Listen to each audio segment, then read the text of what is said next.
How's everyone doing? This is Joe and welcome to Ohio Woodburner. Guys, let me ask you something. Do you know when you go to the drive-thru, if you go to Burger King or McDonald's, you order a hamburger, what does the voice on the other side of the speaker always say?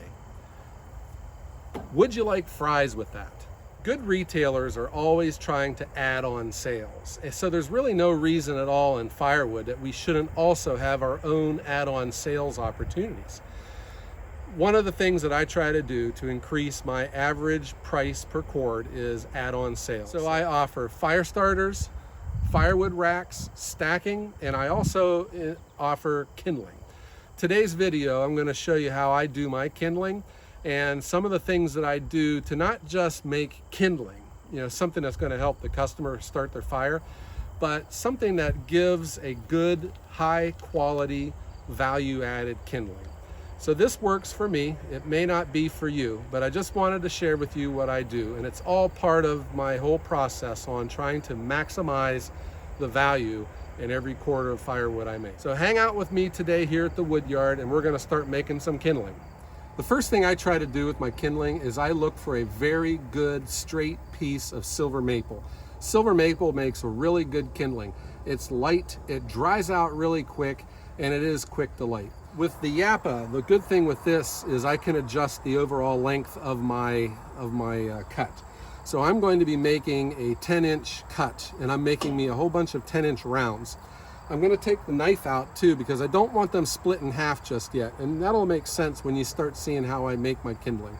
So right now I'm just going to make me a bunch of 10-inch billets, and they're going to spit into my trailer just so that they're easy for me to get to. First thing I'm going to do, I'm going to adjust my in-feed stop. It's set at 16-inch because we're making 16-inch logs for firewood. I'm going to adjust it down to 10-inch, and that is the length of kindling that I'm looking for. And this is all going to make sense here. You'll see why I like 10-inch kindling. This is how you adjust the length of your log on the Yappa. Pretty easy, and I'll show you the tape measure here. Here's the bar. We're right on 10-inch, so it looks good. And I'm going to remove the knife. I could split these in half before they go into the trailer, but I have found that splitting them in half and keeping them together is more important. It helps me stack up the slices, and it makes a nicer piece of kindling. These are the silver maple logs. I'm going to be cutting these off at 10-inch. If I get to a section where it has a branch, I'm just going to throw that part out. I just like everything to be straight grain, and it splits and looks nice, real good looking kindling.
Here we go. We're going to use the super splitter to make our kindling. I have all my rounds in the trailer, so I'm not picking them up off the ground. And I'm going to be filling up a wheelbarrow full. I'm not going to make a lot of kindling today. It's still a little early in the season for me. And if I make too many, they're just going to wind up being in my way.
And there you go. Guys, this was like 5 minutes of super splitting with these billets, and you can be up to your earlobes in kindling in no time.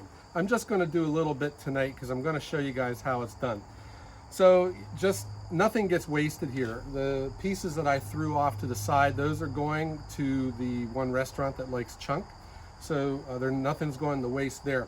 The other thing too, you might think that I'm at risk of cutting my fingers off. I'm saying that nothing that we do is 100% safe, but if you are familiar with the super splitter, if your hand is above the ram, you're not going to get caught. Still, I keep my hands out of the danger zone when I'm doing this. If I were making a bunch of kindling, which I will be making in about another month, I would have my Ultratech dump trailer that I pull with my four-wheeler.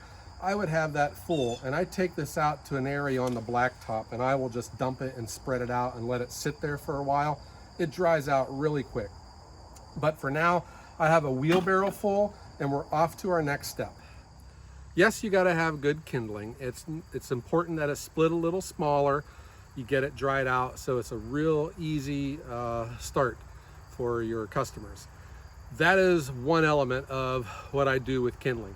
The second is packaging. A really nice looking package can really increase how much you can sell an item for.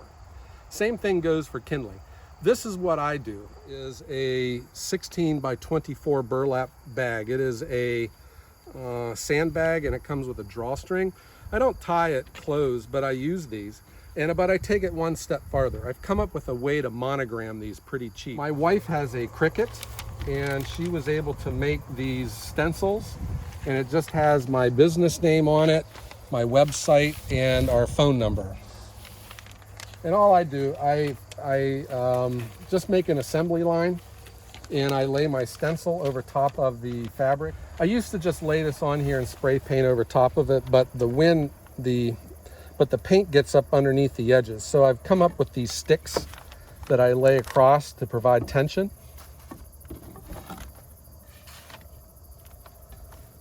like this, and then I just get out my spray can and then I spray paint it.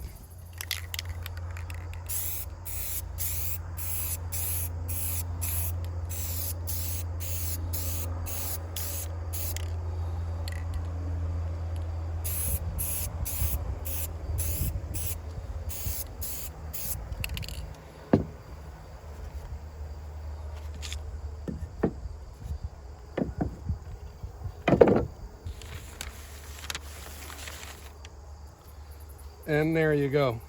A real nice looking bag. It creates value for the customer, and it's just another opportunity to brand your company.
You know, they dry real fast, but I set them out to dry. What I have started doing is I make my bags and I keep them empty. When I sell the kindling, I just fill them up real quick. And that's the last step to this whole process. If a lot of this is just real obvious to you, the way I fill these bags up, I think is probably something that I should have patented. If you grew up in Ohio or Indiana, Minnesota, Michigan, Wisconsin, anywhere in the snow belt, you're gonna know what I'm talking about here. Do you remember when you were growing up, you would all go to the sled riding hill and everyone was there with their radio flyers or those orange toboggans, okay? But then there was always that one kid that showed up with one of these. And this is the Paragon flexible flyer. Whenever that kid would show up to the hill, everyone would start laughing at him because of his sled. Then when they'd see him going down the hill, they had to use it. This is probably one of the greatest inventions of all time for sled riding. It's just easy, it's fast, it's the fastest sled on the hill, but man, is this a great idea for filling up kindling bags. Check this out. All you gotta do is roll it up and stick it down inside of your bag and let it open up. And then in goes the kindling.